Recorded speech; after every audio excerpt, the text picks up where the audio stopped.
welcome to the League of Extraordinary Atheists for Humanism, where we attempt to apply logic and reason to religion and politics. I'm here with my wonderful, beautiful co-host, Christy Santiago. Say hello. That's me. Hi, guys. Happy Friday. We're going to actually start off tonight's show with some spectacular news. And I'm not going to dive deep into it because I implore you to read all that you can about it. I think that it's a deserving story. And our Nobel Peace Prize to Donald Trump's very upsetting understanding of how that works, because he was going to get it, remember, for creating peace in the Middle East and for taking Palestinians away from their homes and putting in Jewish families, all those peaceful things.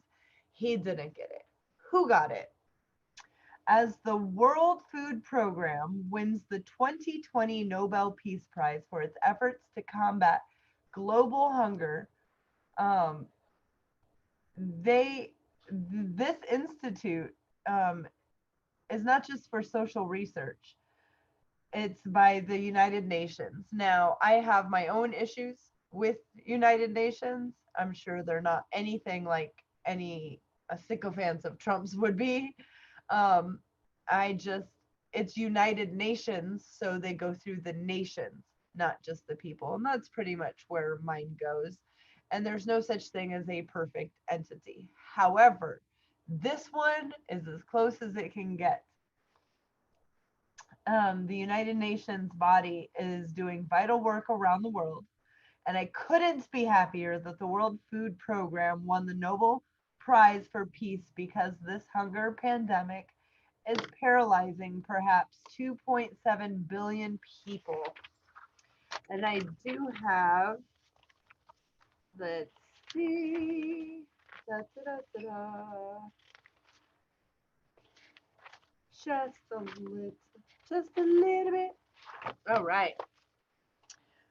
The United Nations World Food Program, established in 1961 with a very massive goal of ending food insecurities and hunger.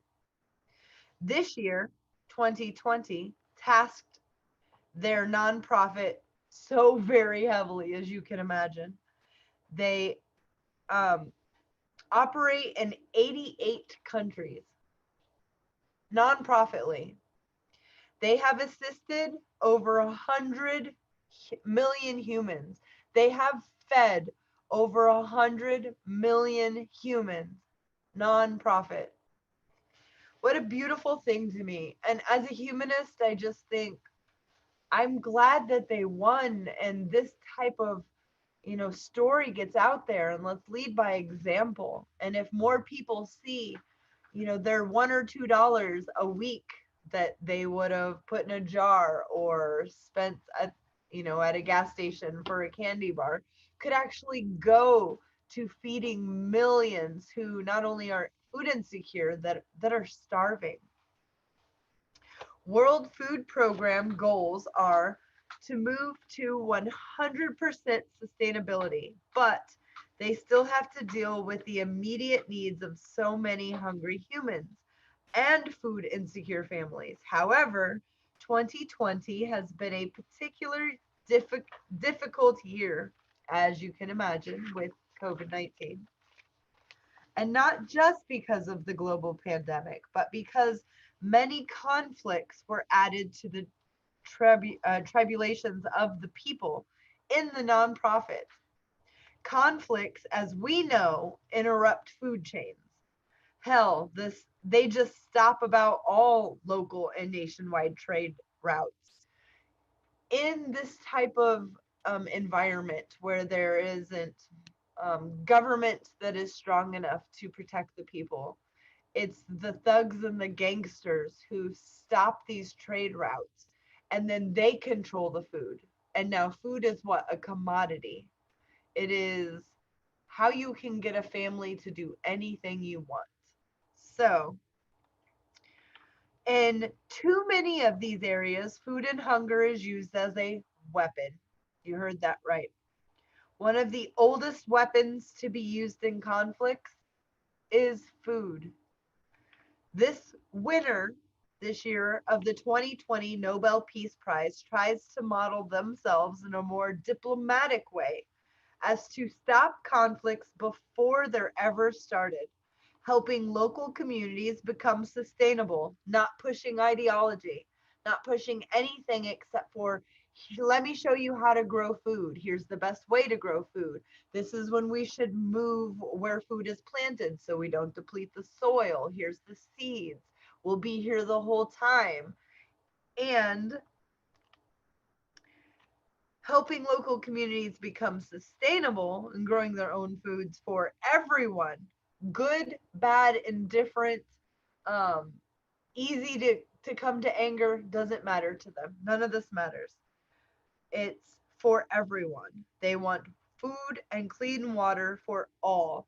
And this, my friends, helps eliminate the food insecurities that start the conflicts that become wars. Data shows that food insecurities actually start conflicts. And like I always say, the data's in. So if we have the data showing this over and over and over again, as a humanist, the only thing I can imagine to do is this right here, is to go in and show them how to be sustainable. Stick with them, protect them. And when there is enough for everyone, crime goes down. And not just in third world countries. We know that here. If people had housing and food and a job, crime would significantly go down because basic needs would be met. When areas are sustainable on their own, people are no longer fighting over resources. If they can create a sustainable way to feed every human, basic needs are met and conflicts are nearly always eliminated. This egalitarian way forward stops wars before they even become a mere conflict.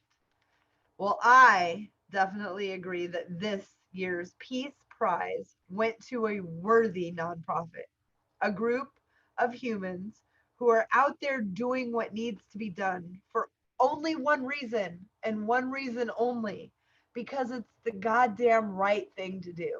And that makes my heart so happy that it's hard to hold back tears. Doing something because it's the right thing to do is the best reason to do anything ever.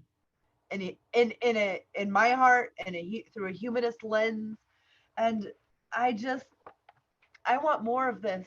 This made my heart so happy to see families, that were fighting and getting into conflicts because they had carrots and they had sweet potatoes, and let's grow them all together, and we'll make meals together. And this isn't the end all be all. There's never going to be wars again.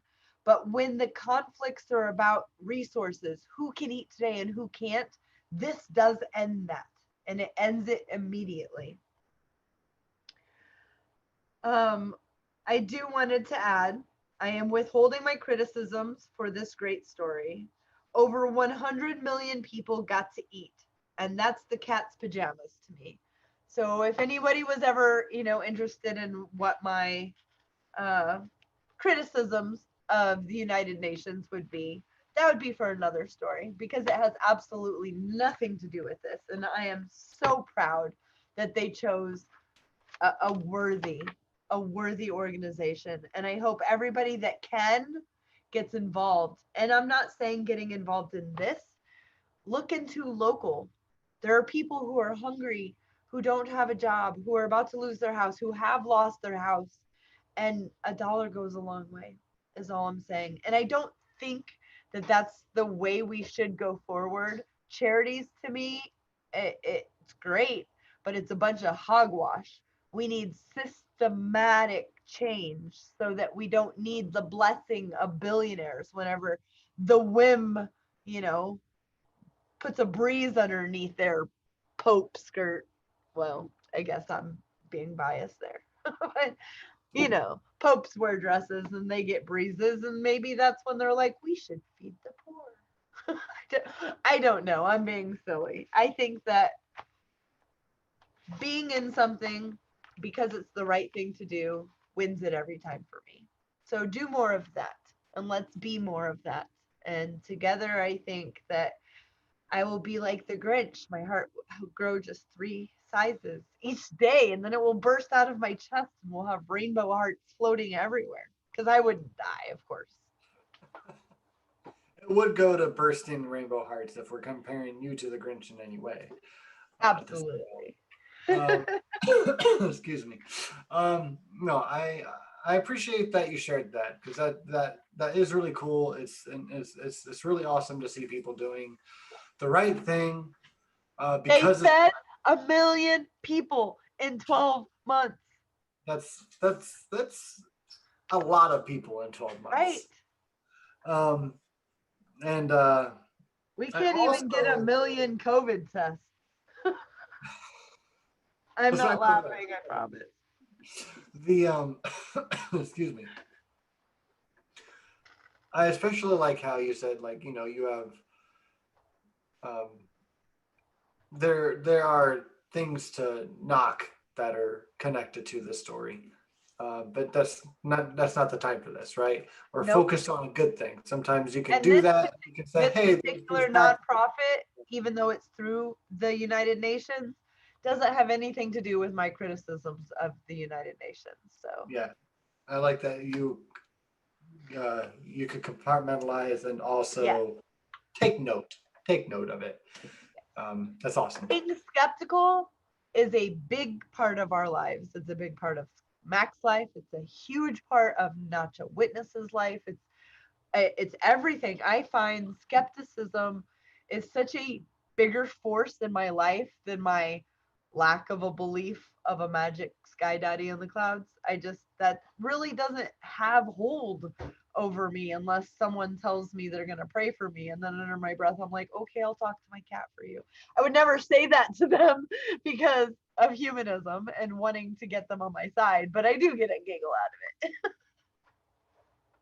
of it. And my cats listen and they exist. So there's that as well. Yeah. Mr. Bean listens too. Mr. Bean listens to everything I say all the time. Yes. So Just one real quick. yeah, It's very, very quick. Okay, so Mr. President, you attack socialized medicine every single day.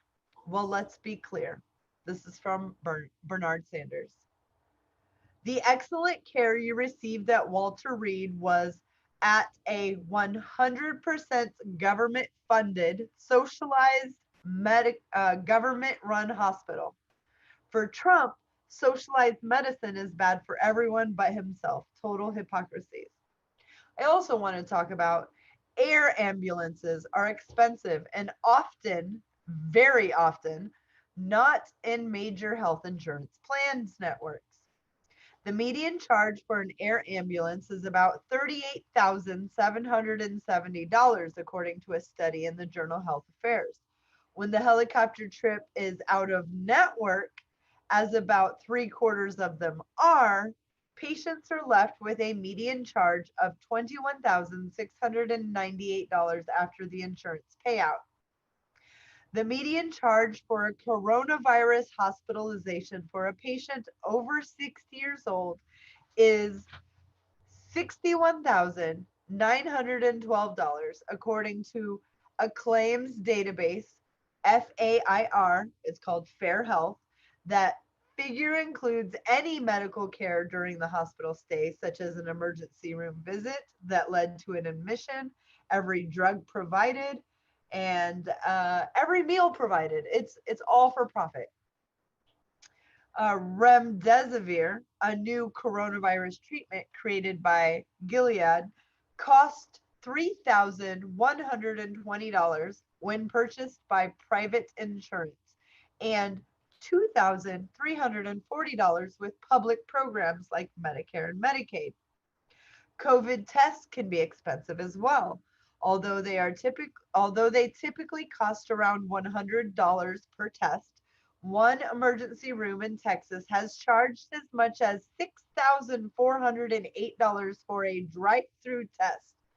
About 2.4% of coronavirus tests billed to insurers leave the patient responsible for some portion of payment, according to the health and data firm Gaslight. Now, I thought that was important because Trump thinks medical is wonderful. Of course it was. He went to a publicly funded hospital. He had no bill at time of sale. He was taken care of by doctors who aren't in it to win it. They're in it because they really care about helping people heal.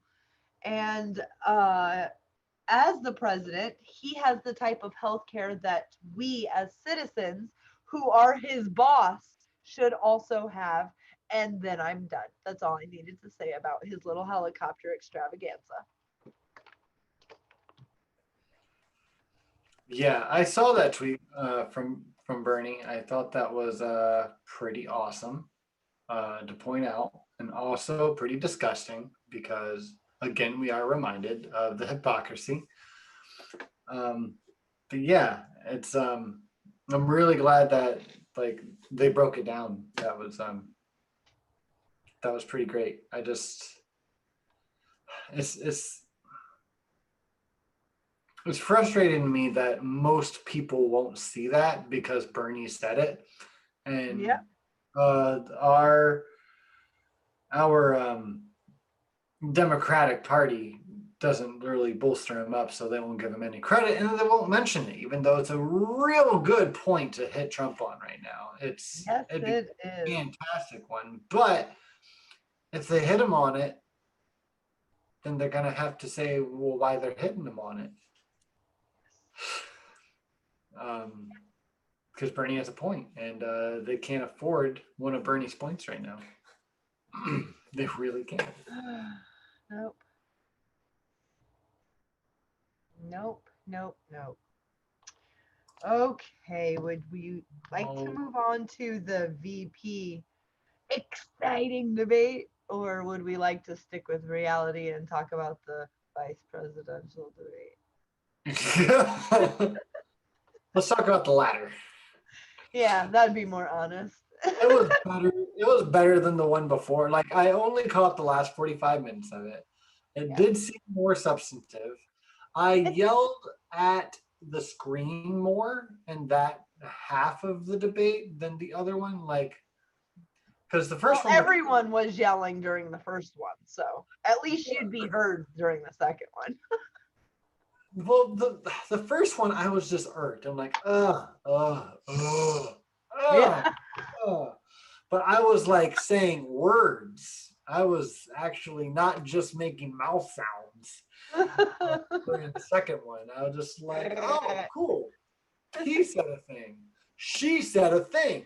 I hated that thing. I hated that thing. That was a good thing. But what about this thing? How about that? Yeah. Like, there could be more back and forth. You could actually grunt words during this debate. Yes, you could. Which I give it a whole letter grade higher. I do too. And I watched it, and then I also decided to watch it.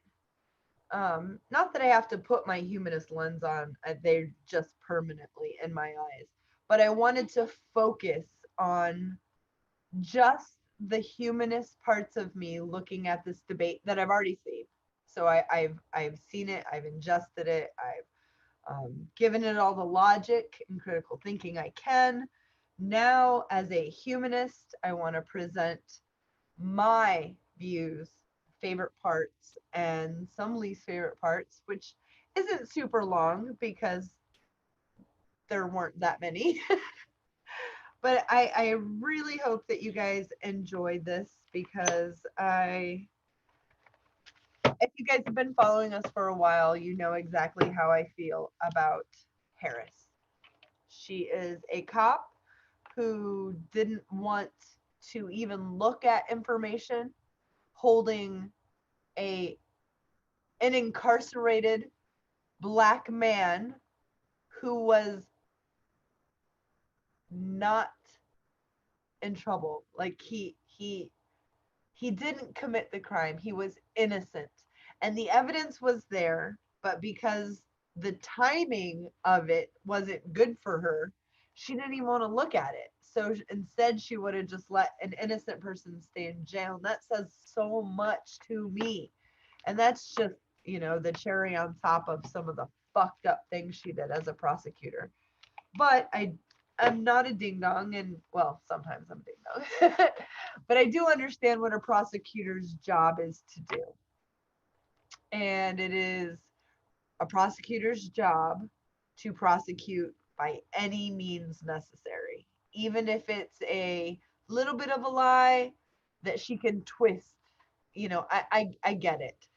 That to me does not make her a good or bad person. It makes that system wrong, and it needs to be revamped, is what that is. Okay. Friday, October 9th, 2020.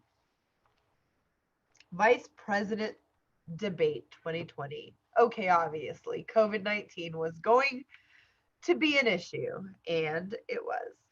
All Pence had to do was be the adult in the administration. Well, because his boss is incapable of adulting and policy. Pence also had to adequately defend why and how, under his direct management. Remember, he was in charge of the COVID-19 situation. So, under his direct management, 211,000 Americans have lost their lives. And that means that many families are grieving right now. And all of this happened. Hold on. Yes? It's okay that they lost their lives. He probably thinks that they're going to just find them again. Oh yeah, they're gonna meet in heaven. They're what? They're gonna meet in heaven.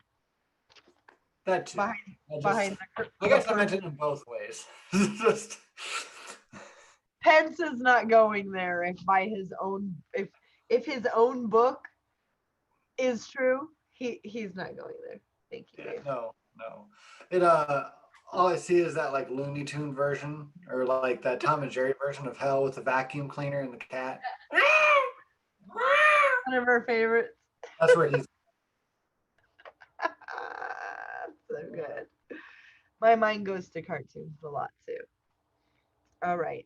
So Pence also had to adequately defend why and how, under his direct management, 211,000 human American lives have been lost to this virus.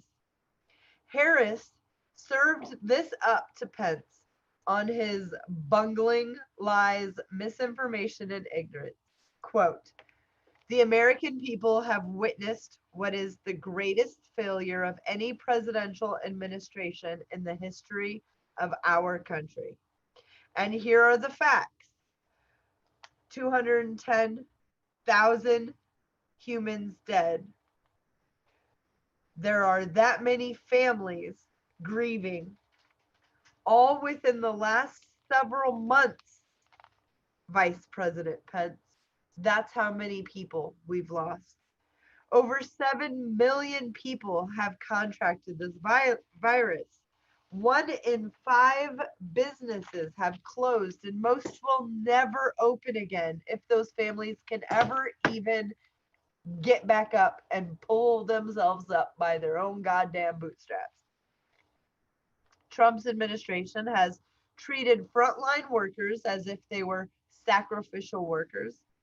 We are looking at over 30 million people who, in the last several months, had to file for unemployment. And here's the thing. On January 28th, the vice president and POTUS and their administration were informed about the nature of this pandemic. They were informed that it is lethal in consequence, that it is airborne, that it will affect young people. who will bring this virus home to their older generations, who will likely have severe side effects or death.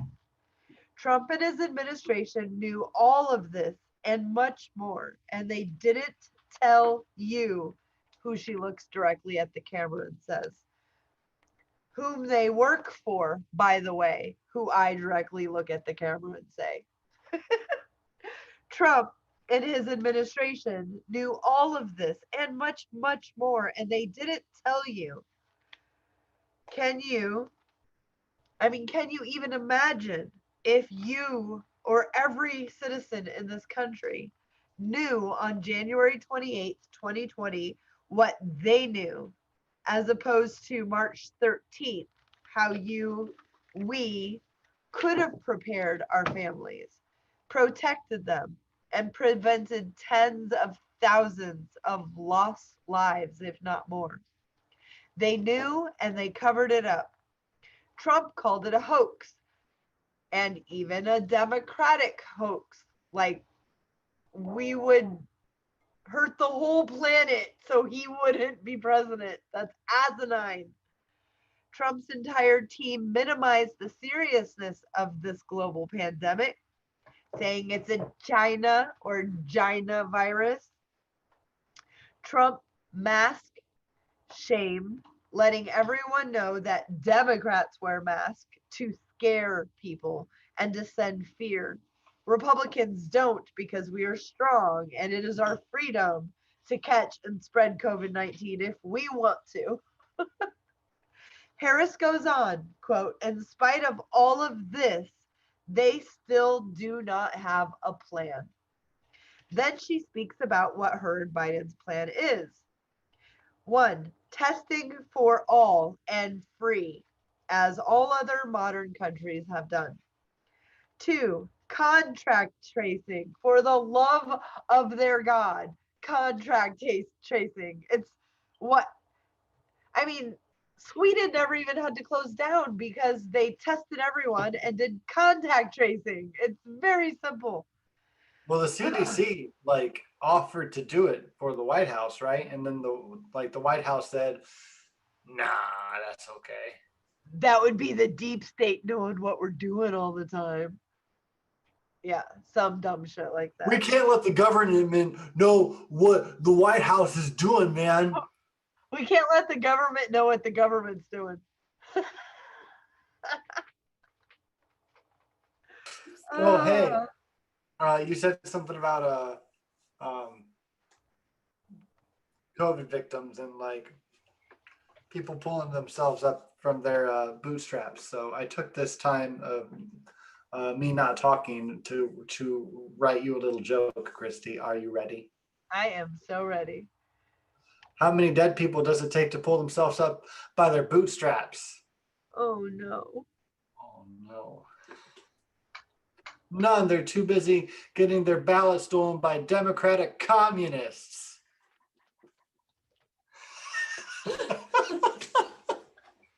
I'm sorry, you guys. Oh, good.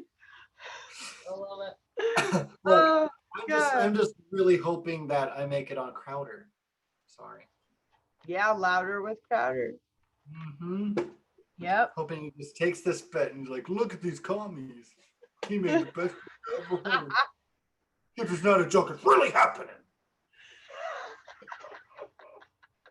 Sorry, I went closer to Alex Jones. Oh, goodness. You're silly. Okay, so contract tracing. As all successful modern nations have done, the data's in, baby.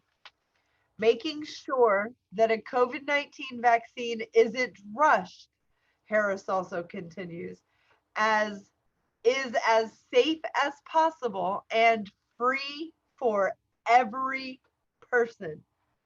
Flu vaccines are free. I actually can go to my local grocery store, Publix, which I go to every year, and I get my flu shot and they give me a $10 gift card. So I go, Isabel goes, we get $20 for food right there. Why? We can do something just like that. It's like I said, prisons, education, and healthcare should never be for profit unless it is an elective surgery because you want your lips to look like a baboon's ass. Whatever you're into, I'm not shaming. Harris finishes this COVID-19 bit with these words, quote, "We need to save our country. And frankly, this administration has forfeited their rights to re-election based on just this. This non-policy talk works on uninformed, emotion-based thinkers." Now, not on me, not on Mac, not on many of our informed, viewers and in our community. However, the the majority of American voters are they vote with emotions. And by her saying, we need to save our country, and frankly, this administration has forfeited their rights to reelection based on the loss of over 200,000 people, it hits. It just does. And I know because reading underneath it, every single comment confirmed what I already thought. They don't care about policy. They want someone to come in and just make things feel better. So, Can what I Joe? remind everyone? Sorry. Go ahead. Sorry, I don't have a ton to say this week, so I want to slip it in when I got it. Slip it in, Mac.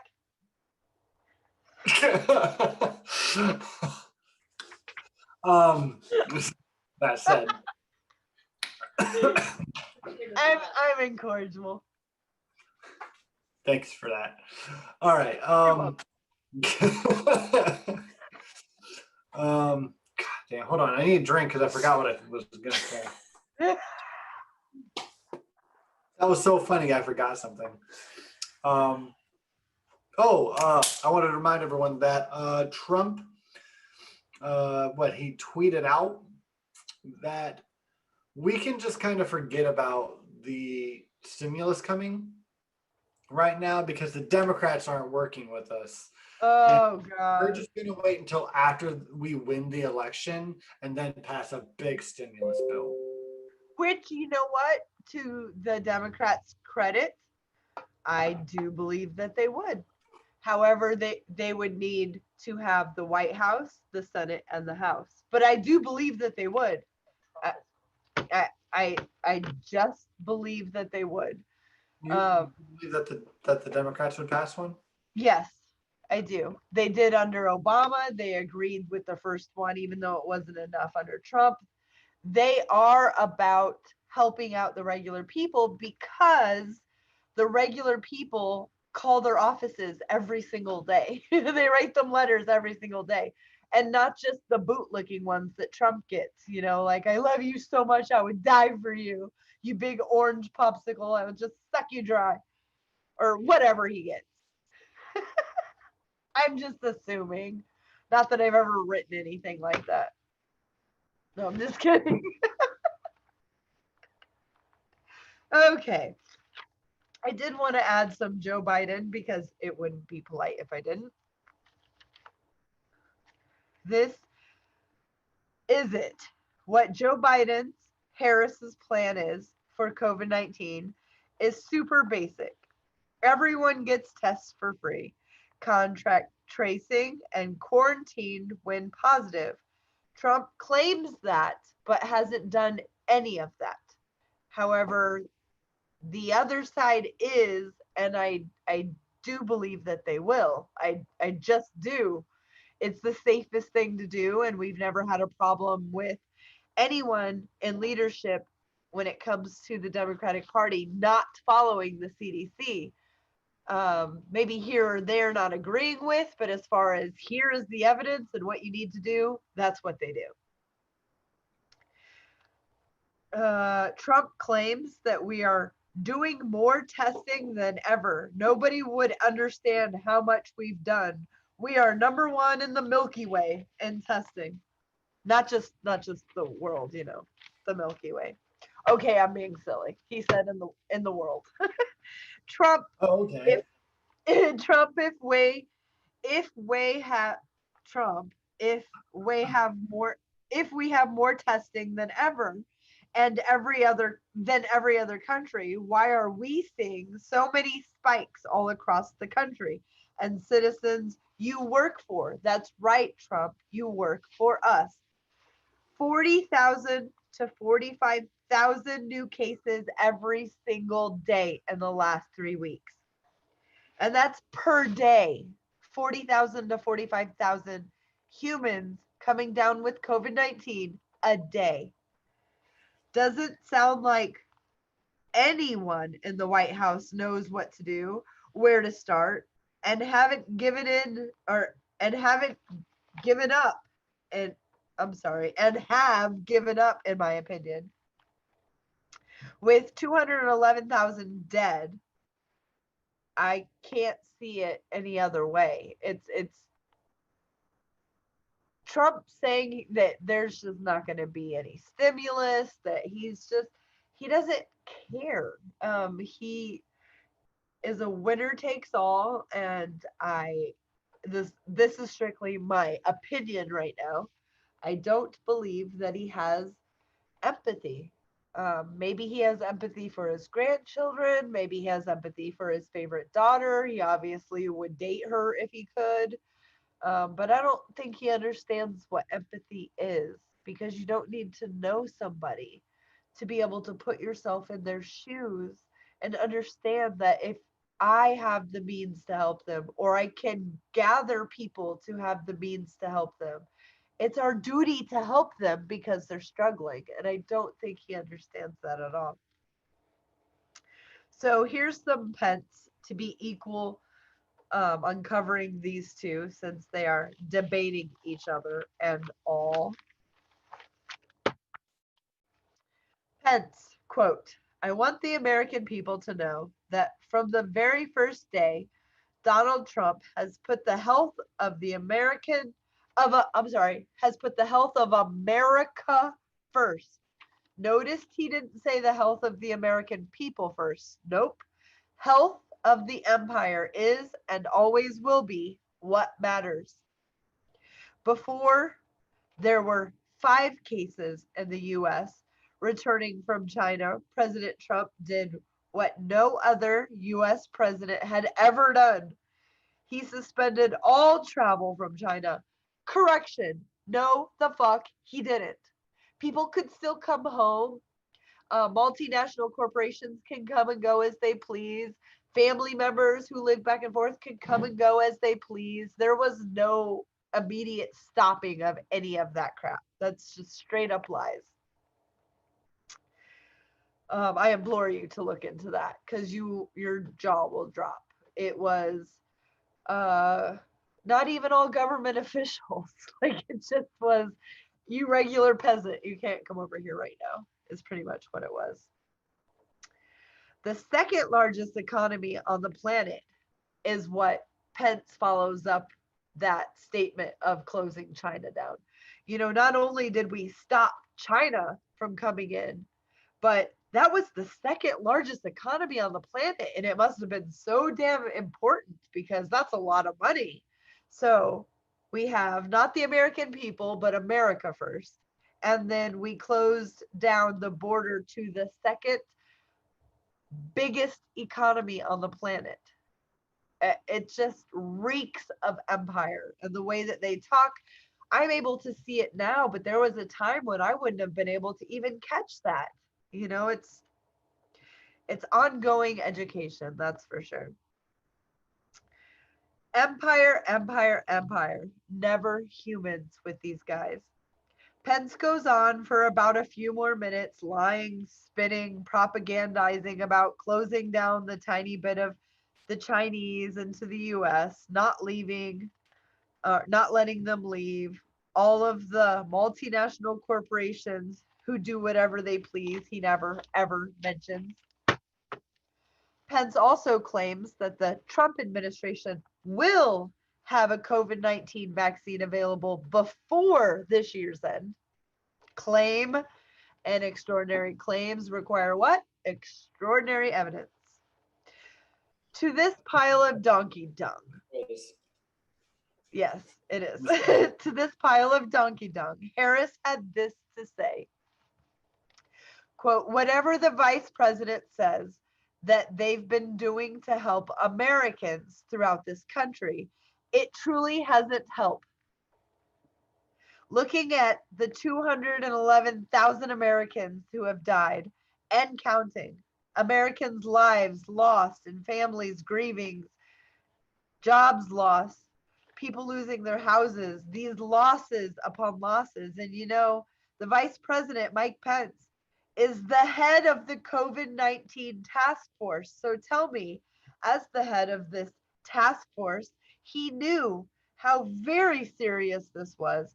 And thanks to Bob Woodward, we all got to learn what Trump, Pence, and their administration knew and how long they had known all of this data. After this whole Bob Woodward whistleblower story was exposed, for all of us to finally become informed, when Harris asked Pence, quote, why didn't y'all tell anybody, right to his face? He said, quote, because the president wanted people to remain calm. In other words, something like that. Yeah, definitely something Yeah, like and what was it? Joe Biden landed a pretty good line on Trump last week for that, uh, with him saying, that we didn't want everyone to freak out um, and panic. And Joe Biden said, it's not it's not the American people that panicked. It's Donald Trump's actions so that he panicked. It Yep. was like, hey, that's you landed a good one there, Joe. Yep. And it was. He saw something that it's whoever was the president about to have an election, nobody wants a pandemic. However, someone who is a humanist, someone who cares about people, would see this as this is something that's happening, has nothing to do with me. So it's my job to do the very best I can to protect the people who hired me, who are my bosses. And if I lose the election, I lose the election. But I need to know at the end of my life, when I look back, did I do everything I possibly could to make as many lives more bearable? Did I feed more people? Did I make sure more people didn't lose their homes? Could I keep people from losing their homes altogether? That's not who we have. That's who I want. Look, losing homes has nothing to do with the health crisis. Come on, get real. Okay. Homeless people don't even get sick. That's a Oh, fact, and they don't care about your feelings. no, they just die. Lack of health care. In the 35 to Way to make it 45, dark, Christy. well, I mean, it is data. In the 34 to 45,000 people who die every single year in this country from lack of health care, a huge significant portion of them are homeless or people who have been off and on homeless their entire life. So, how we care about the least among us should be how we should be judged. In my eyes, that's how we are judged. That prosperity gospel thing to me just makes me throw up. It's disgusting. It's disgusting. Okay, so after Pence said because the president didn't want people to scream and get excited, he wanted them to get calm. Let me get this fly off my head. After that happened, Harris then finished with looking directly into the camera again and saying, quote, how calm were you when you were panicked about how you'd find your next package of toilet paper? How calm were you when your kids were sent home from school and you didn't know when they could ever go back, even this year? How calm were you when you couldn't visit older family members or family with people or family with pre-existing conditions? Pence slapped it up, flipped it, and reversed it, also known in many communities as a straw man. And this is what this Dunard said. Pence tells Harris, I don't know how you can say that the American people have failed over this pandemic. They have sacrificed, worked to help fight it, blah, blah, blah, blah, blah, which is a straw man. She didn't say anything like that. She said, you, Pence, you're in charge of this. Trump, this is your administration. You put him in charge of it. We're not talking about the American people. We're talking about you.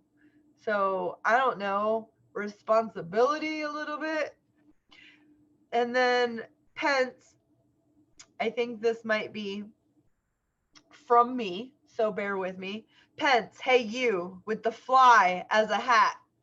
Harris was talking about you, Trump, and your administration, not the wonderful American people out there every goddamn day as essential workers, grocery store clerks, jobs who are all essential, like doctors and nurses and teachers and poll workers during election section, and poll workers. I do 100% support single moms, poll workers as well, post office workers, and many, many more.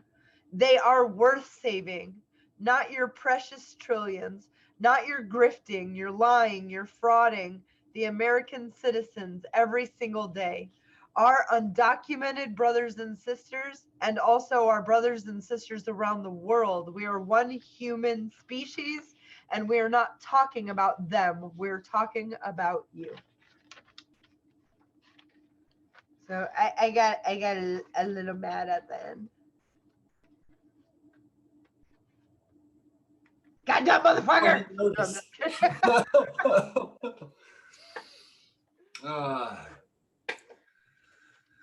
I just couldn't. The way he, all this skeptic community debates and learning and listening to lectures and learning about logical fallacies has helped me so much. And when she got done saying, you're the head of this Trump's administration, what you guys knew, and he said, how dare you talk about the American people like that? I was like, oh, hell no. Yeah, and I feel like he did that multiple times during the debate. Yeah, absolutely. It's not uncommon. I mean that is a normal Republican thing to do, and it's not exclusively a Republican thing to do. No. Right? It's something to do when you do not have a good argument or a counter argument or any words in your noggin at all. You're like, they want to talk about this thing. They don't know anything about it. So I'll build up a straw man and then I'll tear that down. Yeah. And so there was a meme I saw the other day, and everyone here knows how I love memes. How they quoted AOC. I believe she was talking to other congressmen. Right. When she said, in regards to the Green New Deal, unless you guys have your own ambitious legislation or proposal to bring to the table to fight the climate crisis, then sit down, shut up, we're in charge. Right. So the other side of the meme was James Woods saying, because James Woods, the Republican Lord and Savior, I guess, said something to the effect of, you work for us. And the last time that someone told Americans to sit down and shut up was 1776. And oh, wow. Oh, God. Hold on. Wow. One, she wasn't talking to just Americans in general. Yeah. Two, you're just getting emotional and offended. And three, which I wrote on my family members' Facebook who posted this. I just said, I noticed how the comeback had no response to the subject whatsoever. And that was all. That's all that needed to be said. Is just nothing was said. Someone got mad and didn't respond. Yep. And that's one of the things that annoys me the most is when you just deflect and obfuscate and oh God, I'm offended, and now you haven't made a point at all because I'm mad. And the one thing I do love about it is that I usually, like 90% of the time, see that response coming from conservatives, the ones who call everyone to the left of them, even other right wingers, snowflakes. They're the ones who get offended and can't answer questions. Right. So I love that. I love it in a cringy way, but I still love it. Me too.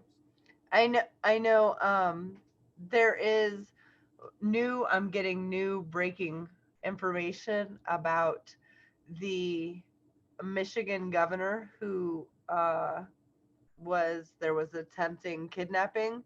I would prefer to bring that to you next week with everything. They were using IUDs that they had surrounded with shrapnel for the most damage. They had plans to completely destroy a bridge so that cops couldn't get in.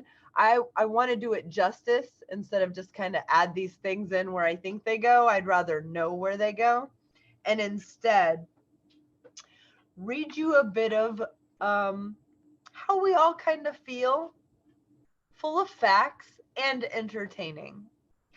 Okay, the billionaire who hides his tax returns, the genius who hides his college grades, the businessman who bankrupted a minimum of 3 casinos and lost over 1 billion in 10 years, the playboy who pays for sex, the Christian who doesn't go to church nor know a verse, the philanthropist who defrauds his own charity, the patriot who dodged the draft and doesn't know which foot it was, and the patriot who dodged the draft and attacked dead veterans and their widows, the innocent man who refuses to testify, the man that knows more than generals yet dodged the draft 5 times.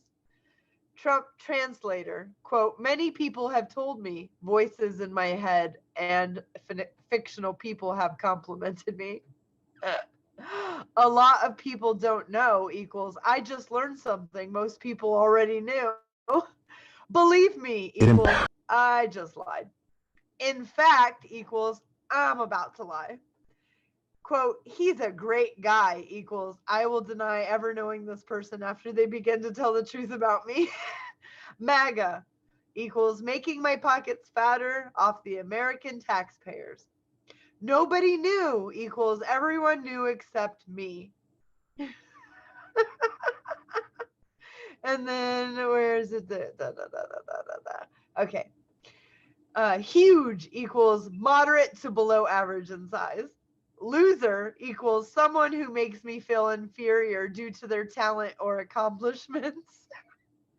Policy briefing equals turning on Fox News and having a Diet Coke. Liar equals someone telling the truth about me, goddammit. Fake news equals real news. It is what it is equals I don't care. Hoax equals completely true. Who is it? Alex Trebek?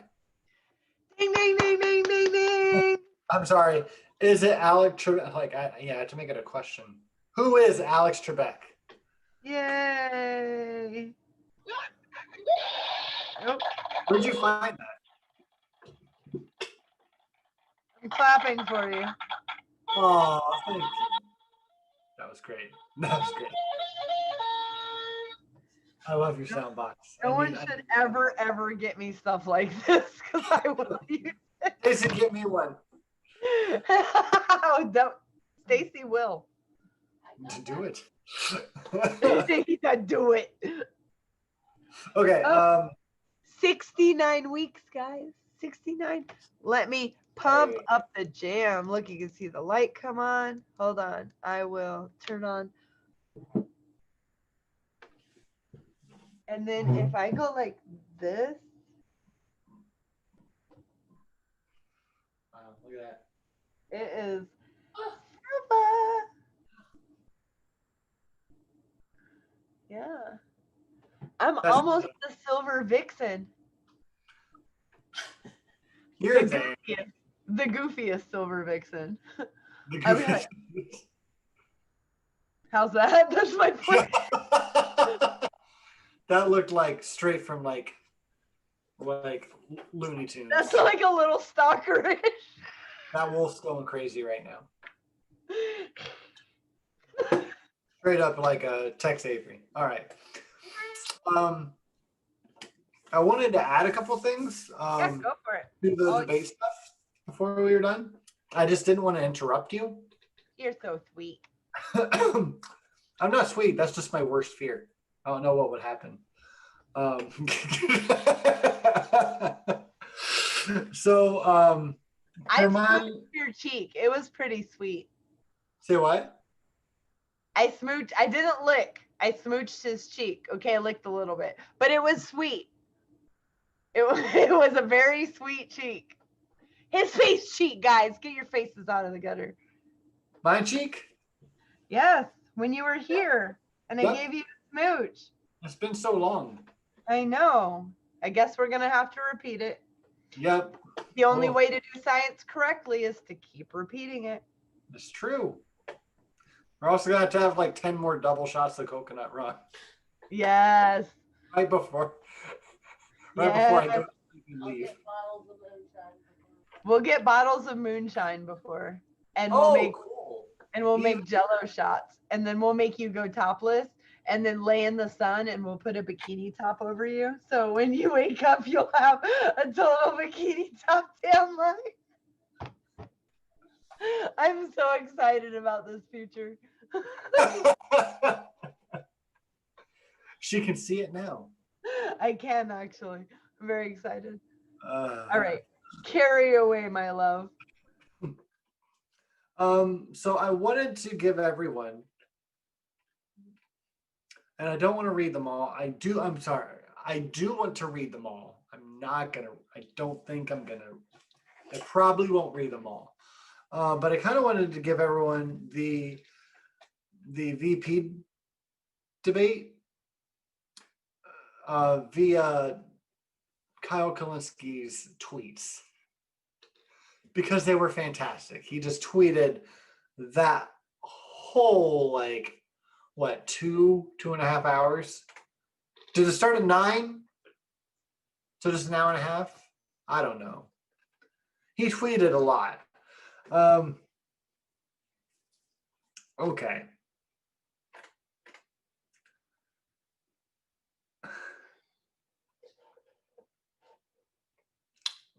First one here, or the first one I want to read. Pence is going to call Kamala radical 40 times, and it's going to be hilariously dumb. Hashtag VP debate.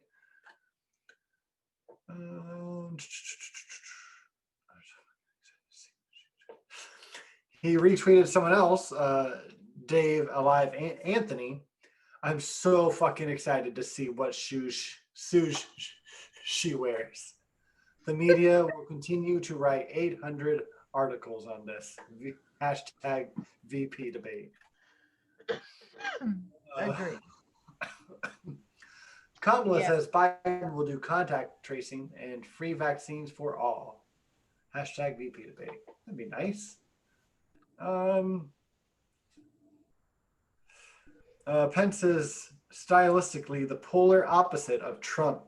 It's hilarious. Hashtag VP debate. LOL. Pence hits Biden on plagiarism. 1988. Quaint ass scandal. Yeah. That was great. I'm gonna pick up a little more.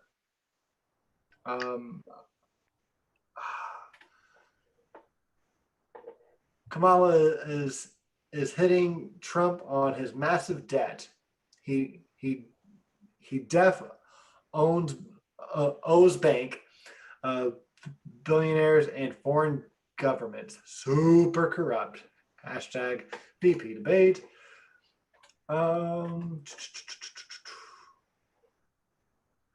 Pence is just Rush Limbaugh in a smirk and a tie. Hashtag VP debate. He had some zingers.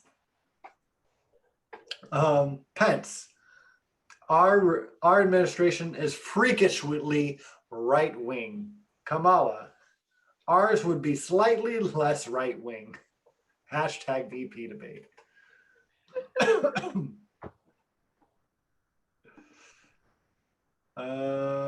I will not ban fracking. I will not do the Green New Deal. Yeah. They mentioned, they started talking about jobs. And one tweet, he says, Kamala says 300,000 manufacturing jobs lost under Trump. The next one he posts is, I hate China. No, I hate China. Yeah, it was the best way to describe it. Decades ago, it was for families and friends to sit and to confirm, like, I'm gonna listen, and this is gonna take it home for me. Which the ideas went out, who is more presidential, but these days it's go team go. There's flags involved, there's food and beer, it's a tailgate party, it's a sport. Yeah, yes. Yeah. This is one of the first ones that I saw while I was watching it, and I loved it.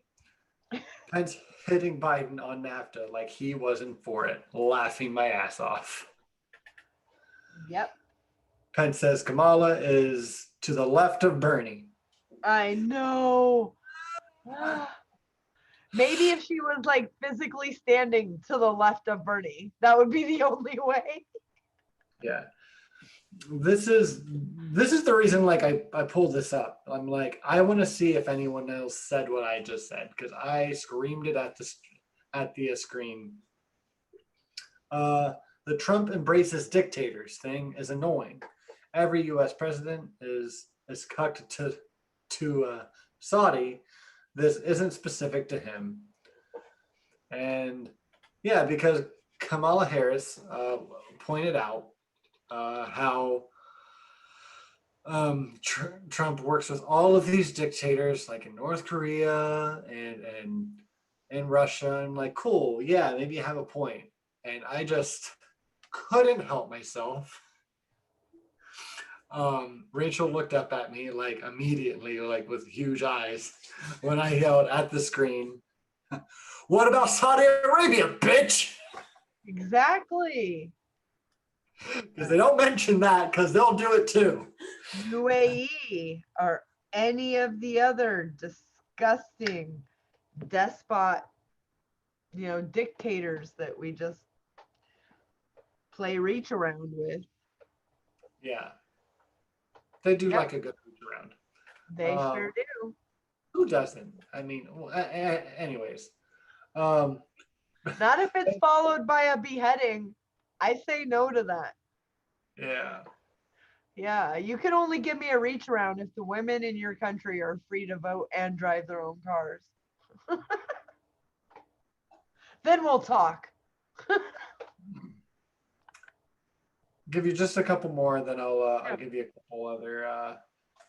I hate it when they totally ignore the question. You're so fucking annoying. Pence says he's pro-life 10 minutes after bragging about a drone murder.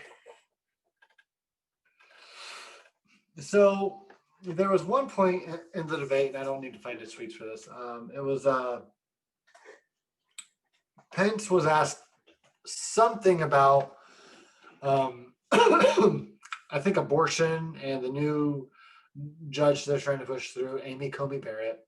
I don't even really remember what the question was, and it doesn't matter because it didn't matter to him. He went back to hit Kamala Harris back on whatever they were talking about, and drove me nuts because he's like, "Oh, that's a great question. Let me respond to the last one real quick."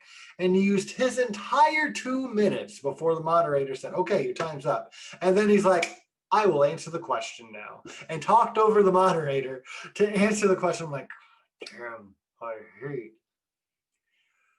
I hate when they do that.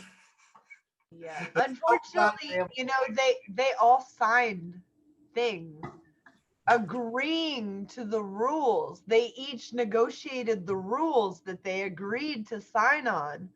That's why I think Trump should do this next. I think it would be safer to do a debate this way. What Trump's mad about is on Zoom, if someone's talking, the moderator can hit mute and let that person actually finish talking and then unmute them. And now it's your turn and the other person will be muted. Trump has no game if he can't bully and mute. He zero. So that's why he's not going to do it. Yeah.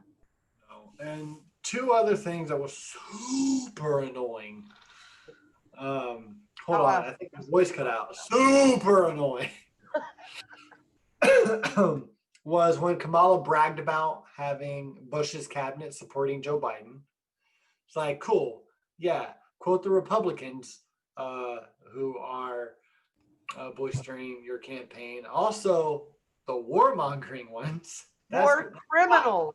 War criminals. Criminals. Yeah. They should all be in prison. Not allegedly. They should all be in prison. Yes, if the Geneva Convention was followed as it was written, the last 12 presidents of the United States of America would have been hung. But especially Bush. He would have been quartered. Yeah. He would have been drawn and quartered. Nay! With horses. Everyone would have voted nay. You're right. Yeah, I'm not or any kind of all voting horses. All in favor. Life in prison would be okay. Yeah. Look, I'm not saying I'm for them drawn quartering Bush. I'm just saying I'm not going to stop horses from voting. Horse lives matter, okay? Horse rights too. Yes, not nay. Yay for nay. The last question annoyed me because I saw this during the primary debates too. They always want to ask some kind of unity question, and they always find some like fifth grader who wrote a question. Like, it's basically, you'll find this in every presidential run. I promise you. They're going to find some elementary kid who wrote this specific question. It's not that they're like, oh, look what they wrote. It's like, no, look for the kid who wrote this question about what about the two parties working together? And it is nice, right? It would be nice if the two parties worked together. It would be nice if the Democrats would, not just knock each other down to win the nomination or whatever. But you know what else would be nice is if we didn't just have two parties, right? Or if that one party listened to the population that they're supposed to be like kowtowing to, right? And it's so annoying where they really obfuscate like what would actually be nice and what people really want to just ask a question to be like, hey, guys, let's all hold hands. Remember, we're all in this together. It's like, no, we're not. We just had two people argue for an hour and a half about shit that we nominally care about while they ignored all the stuff that we really care about. Oh, right. Hold on. We need to hold hands. And remember, we all need to work together. It's so goddamn annoying. And it's so disrespectful. It is. To the largest portion of the American public. It is. So I feel like the conservative group of that can easily say those things. Let's hold hands. We've got to all come together. But that's under a caveat of you have to believe like me. You have to agree with me on my policies, or you're divisive. And I feel like that can happen on the other side as well. However, you're still included. Your voice still matters. We'll just have more arguments among ourselves. Now, that's great. I love that. However, the policies that come out of it aren't going to be any different because there has been a corporate coup d'etat. If anybody is ever interested in books about that information with sources that can back it up, let me know. I'll send over a massive book list for you. Massive book list for you. It starts in the 50s. There was lots of writing, and people said, it's been almost 100 years. The government says that we should be able to vote for the black and brown people, and they still weren't able to. Militia would show up at poll places, so they fought and fought and fought and rioted in the streets and protested, and then MLK came and said, they're going to keep calling us the angry N-word. We have to do this non-violently. And things changed, and another decade went by, and then things started swinging more towards the progressive way. Now that made a huge, actually like 26% of the country, but all 26% of it, really, really, really upset. And they were scared that, the 13% black people in this country were going to take over and do all of the things that they did to them. And since then, we've had a corporate takeover because, as everyone smart has ever said, when fascism comes to America, it's going to be wrapped in an American flag and a Christian cross. And I agree. I agree. I think that that's what we're seeing, and I am 100%. He held the Bible upside down. And when they asked, is that your Bible? He said, it's a Bible. Well, you're a Dunard. Like, I don't know what to tell you. Speaking of coup d'etats, a new tweet came in from Bernie. After receiving the best socialized healthcare in the world, Trump just said no to providing any relief to the unemployed, the uninsured, or the hungry. But he's still pushing the Senate to confirm a Supreme Court nominee who will strip healthcare from millions of pre-existing. How pathetic. It is pathetic. It's infuriating. So you know what I did today? What you did? I voted. There you go. Good job. My daughter voted. Stacy voted. I spent a lot there. We had 6 amendments in our ballot, and the pages were about this long. So 2, legal paper, almost too long, front and back and front amendments that a couple of them were so tricky. When I just read through it, I was like, well, that's going to be a yes, but let me be me and let me go see. And I was like, there's so many people that are going to vote yes on that, and they really shouldn't. It's going to ruin everything. You'll have to bring that to the table, like maybe also next week if you can, like. I still have all my homework. Yeah, do that. Before I forget, I wanted to mention that I know we're not talking about the Michigan thing, but instead of the Michigan thing, Trump decided to talk about how Obama and Hillary need to go to jail, and also I know, and Obama, Hillary, and Biden. Lock him up.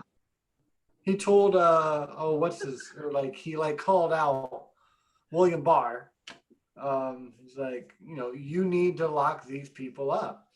Now, I want to remind everyone why this really is a big, like, it's not just Trump being Trump. Like, this is pretty criminal, right? This is this is like the kind of stuff like they did in what, Brazil, where I can't remember the names anymore. Um, Bolsonaro. did he lock up his like running, not mate, yeah, his running, his Uh, yeah, his and opposition? so I yes, forget his and name. Putin as well. He Yeah, arrested what's his name, so that if you've been arrested, you can't run. So right, yeah, all strong men are terrified of democracy because they don't care about you. They care about them and their power, and the only way to make sure they keep it is to make sure you don't have any. right. And I do think like I do think that Biden's like, guilty of some crimes, but I mean, this isn't the time to fucking play that card. Like, this is a very dictatorial thing to do. Yes. We don't have anyone else bolstered up to run against him, right? Because we have this two-party system. Him doing that would pretty much ensure that he could win the election if he disqualifies someone else by like arresting them or like throwing them in jail. Like, it does that. That's a coup to like keep power. That's insanely awful. Like, and in my book, that's grounds to just remove the president, like just for asserting that idea. That is that's one of the most heinous things he's done, and he's done a lot of stupid stuff this week. By leaving the hospital, by saying, we're going to wait until I win the election to give you a stimulus. And then, like, hey, we should arrest my political opponent. Whew. Just, wow, what a week. And we briefly touched on just some of that. Like, it's something else. It really is. And, like, I'm not surprised by almost anything Trump does anymore. Like, the whole debate last week, wasn't surprised. When anyone acted surprised, I was kind of a dick about it. I'm like, why? What? Shut up. You know this. He's done it for 4 years. Stop freaking out about it. It's kind of annoying. Right. Like, this is our day to day. The It's, the most it's not cool to be annoying to cool with me it. It's also was not, Chris Wallace. Were huh? you okay with Chris Wallace? I was not okay with Chris Wallace. Was I okay with Chris Wallace? Right. He's not a No. good like moderator. First of all, you got to think if it was CNN, ABC, CBS, anything, Trump is going to say it's rigged and everyone's going to believe him. His 27% is going to believe him. So it has to be from Fox or AON. No one's going to let someone from AON on mainstream. It's just not going to happen. Like their horns will be showing. It's not going to happen. I figured they So were just like trading networks and the network was picking. I don't know how they choose. no, Trump Trump and his team were very clear. They wouldn't trust it. And so Chris Wallace, because he's the only one who's been the most critical of Trump, they felt he would be more, unbiased, which obviously he works for Fox News people. Just Yeah. because he actually once in a while goes, "Hey, wait, that didn't quite make sense. Let me ask you about that." That does no me, no way, no way. How does that make him an unbiased participant in this? He never corrected him on lies, which I think that's a job of a moderator to call out and say, "I'm sorry, sir. I have it right here. This date. This is what you said." To both, to both. It, Yeah. it was awful. Look, if I had my choice, I would pick to moderate 3 debates between Joe Biden and Donald Trump, I would pick, to try to be a little bit fair, Tucker Carlson, Ew. Joe Rogan, and Jimmy Dore. Never. Because people would watch. It'd be hilarious. Yeah, but too much of a Just those two spectacle. things. Say what? And too much of a spectacle and it will turn people off. I'm trying to gain hearts and minds. So I would need someone like, what's her name, who ran for president and she was Oprah's spiritual advisor? Marianne Yes, Williams. she would be a great person. I really do, because she looks for the best in everyone, even people she disagrees with. I think that she would be a good one. I agree that she would be a good moderator. And she would let them lie. I'm thinking entertaining. So Yeah. See, I just don't want Tucker that. Carlson, Joe Rogan, Jimmy Dore. Entertaining. I don't want that. Other countries watch our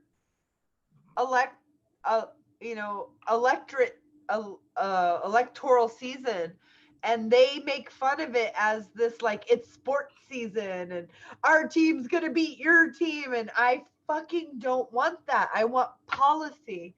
So maybe for YouTube have that, but not for the country. I mean, don't get me wrong, I would watch it. It would be hilarious.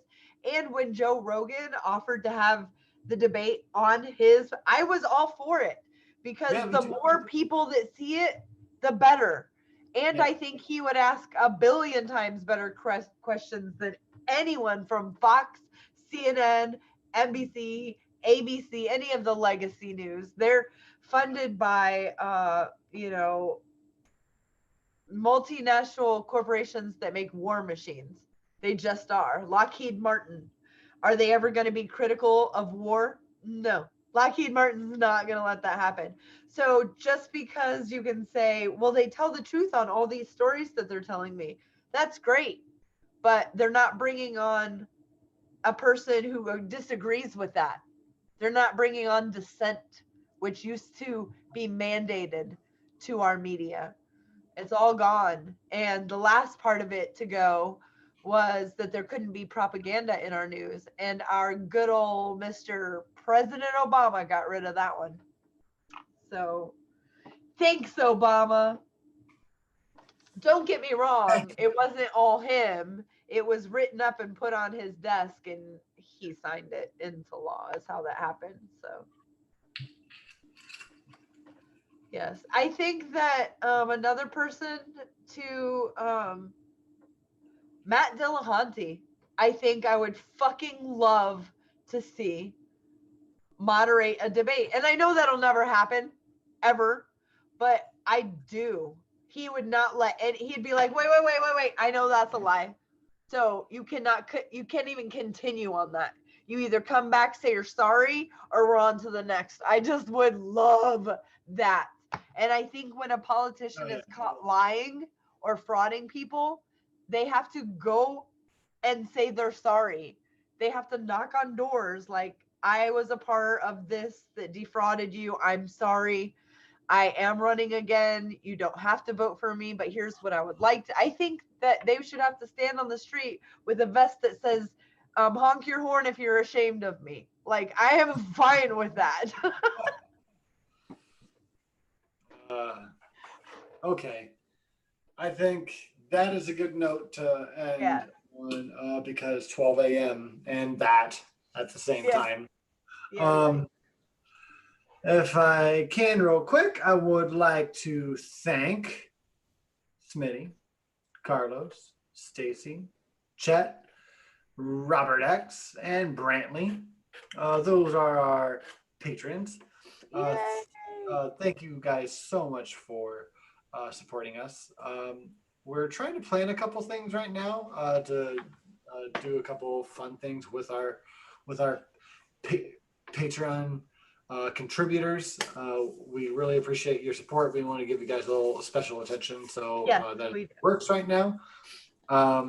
You Thank guys you, guys. can actually put in ideas too of stuff that you guys think would be cool. You know, if you wanted to do a watch party, like maybe name some movies for in the future, if you anything. If you just want to like come on and say hi. Have your own talk with one of us. I mean, it's okay if I'm not included. I'm fine with it. I am. She's not fine with it. Don't do that No, to her. I'm not. I would just be a little bit jealous. But I would still be here. I would just be muted like this. Doorknob head is West working hour. My Yeah, viewers would never ask me. get But, involved. times come. And we wanna reward you guys for being such a strong, support system in our community, a pillar that helps this community be able to share what we think is a better way forward. Truth, honesty, and humanism, and solidarity, comrades. Yeah. You do you want to say it? You're muted, so if you unmute, I'll let you say it. Thank you all for watching. You guys are wonderful, and stay humanist, for God's sake. Yay!